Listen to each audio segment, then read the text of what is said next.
Assalamualaikum warahmatullahi wabarakatuh. Perkenalkan, saya Sri Sulustari dari KKN PPM UGM 2020. Kali ini saya akan membahas tentang pelatihan penggunaan media sosial sebagai media pemasaran produk UKM. Pokok bahasan kali ini membahas tentang beberapa hal. Yang pertama adalah media sosial. Yang kedua adalah fungsi media sosial untuk pemasaran produk UKM. Yang ketiga adalah tips pemasaran produk UKM melalui media sosial. Yang pertama adalah tentang media sosial. Di masa pandemi COVID-19 seperti saat ini, masyarakat senantiasa menaati anjuran pemerintah untuk stay at home atau di rumah aja. Pada kondisi seperti ini, masyarakat mengurangi beberapa aktivitas yang dilakukan di luar rumah. Salah satunya adalah berbelanja di toko, pasar, atau supermarket. Hal ini dapat mengurangi minat masyarakat untuk berbelanja secara langsung. Padahal, bagi pemilik usaha, ekonomi harus tetap berjalan. Kira-kira bagaimana ya solusinya? Salah satu solusi untuk mempertahankan dan meningkatkan daya beli masyarakat adalah melalui media sosial. Saat stay at home, penggunaan smartphone maupun media elektronik meningkat. Hal ini bisa menjadi peluang bagi pemilik UKM untuk memasarkan produk yang dimiliki ke media sosial. Media sosial sendiri merupakan media untuk bersosialisasi satu sama lain dan dilakukan secara online sehingga memungkinkan pengguna berinteraksi tanpa batasan ruang dan waktu. Melalui media sosial, pengguna dapat melakukan berbagai hal seperti komunikasi antar pengguna, interaksi antar pengguna, berbagi konten, kiriman, cerita, maupun memasarkan bisnis atau usaha yang dimiliki. Kemudian dikenal dengan istilah social media marketing. Sesuai dengan namanya, social media marketing adalah pemanfaatan platform media sosial untuk mempromosikan produk. Pada prakteknya, upaya sosial marketing sering digunakan bersamaan dengan upaya digital marketing lainnya. Contohnya adalah penggunaan blog, email, dan lainnya dengan saling berhubungan. Oleh karena platform media sosial cukup banyak, maka pemilihan platform yang tepat sesuai dengan bisnis atau usaha kita merupakan salah satu kunci kesuksesan dalam strategi pemasaran. Yang kedua adalah fungsi media sosial untuk pemasaran produk UKM. Terdapat beberapa fungsi media sosial untuk memasarkan produk UKM kita. Yang pertama adalah memperluas jaringan.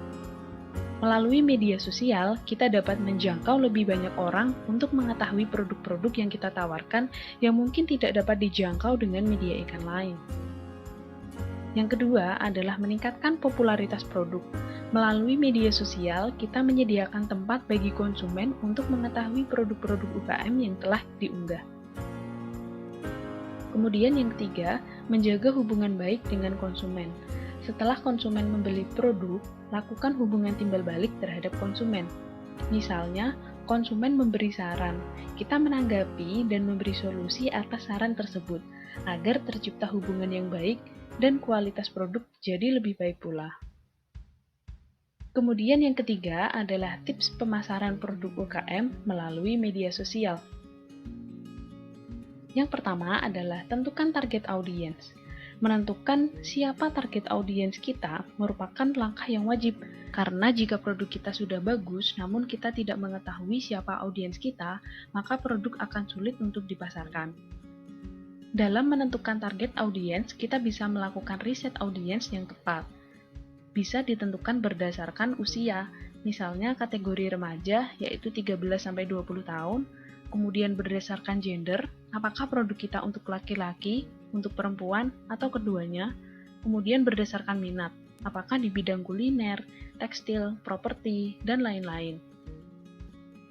Kemudian yang kedua adalah optimalisasi akun bisnis media sosial. Media sosial memberikan fasilitas akun bisnis yang memudahkan pengguna yang memiliki bisnis atau usaha untuk memasarkan produknya, seperti contoh akun bisnis media sosial satu ini. Setiap profil media sosial memiliki bio. Bio sendiri merupakan tempat mendeskripsikan sebuah akun. Tujuannya yaitu sebagai identitas bisnis atau usaha. Biasanya, bio menggunakan kalimat yang jelas dan informatif.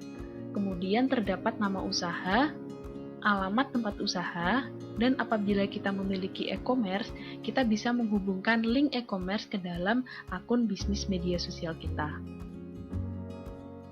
Kemudian ada juga kontak dan email. Kontak dan email adalah salah satu hal yang terpenting dalam akun bisnis, karena bertujuan untuk memudahkan pengguna lain untuk menghubungi kita sebagai pemilik akun. Kemudian yang ketiga adalah buat konten yang menarik. Sebuah konten biasanya terdiri dari foto atau video beserta captionnya. Kemudian bagaimana konten yang menarik? Yang pertama adalah menggunakan kalimat yang jelas dan informatif serta mendeskripsikan produk yang sedang dipasarkan. Yang kedua adalah harga. Biasanya calon pembeli akan mengamati harga yang tertera di konten, sehingga calon pembeli dapat memperkirakan berapa biaya yang dibutuhkan untuk membeli produk kita. Kemudian yang ketiga adalah cara pemesanan, yaitu menjelaskan cara yang dilakukan pembeli untuk memesan produk kita. Kita bisa mencantumkan nomor telepon, melakukan klik pada link yang ada di bio, itu biasanya terhubung dengan e-commerce, atau melalui direct message. Kemudian ada juga hashtag.